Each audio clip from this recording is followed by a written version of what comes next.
All right, this is the Fantasy Sports Plus with another video for you. Make sure you hit the subscribe and notification button so you're made aware when new videos are added, which are added constantly, live streams, either later on today or definitely tomorrow for Football Friday.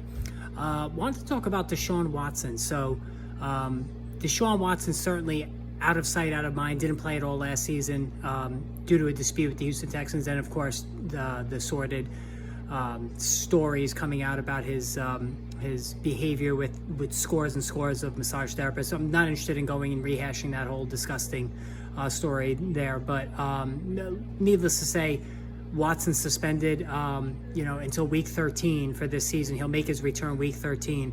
And since we're going into week 8, now it is time to start looking ahead to when Watson returns. And on the flip side of that, how this is going to impact the rest of the Cleveland offense. What I will say is that Amari Cooper is somebody that looks like a solid buy low. Now, we all know Amari Cooper, he tends to drive everybody crazy, including yours truly, with his wild swings in production. Doesn't play well outdoors based on the numbers, and certainly on the road has also been a struggle this season. At home, he tends to go nuclear, especially in a dome. But with Jacoby Brissett at quarterback, Cooper certainly doesn't have a what you call an above-average passer throwing him the ball, so the inconsistency, I guess, is to be expected there.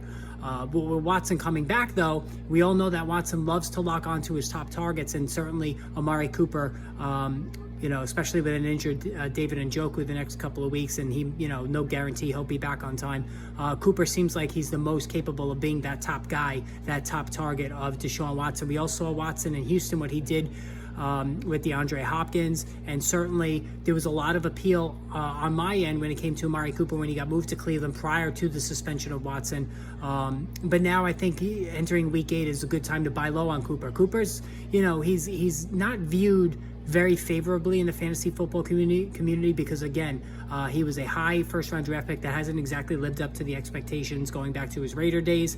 And again, massive inconsistency from game to game. He'll go off for 25 one week, and then he'll go for 3 or 4 the next. So, and then of course the struggles, on the road, outdoors, all that nonsense. However, with Watson back, Cooper will be set up to really put up some solid numbers, wide receiver 2 numbers maybe even. So I think now's a good time to try and buy low. Go get him. All right, hit that subscribe, hit that notification button. More videos on the way.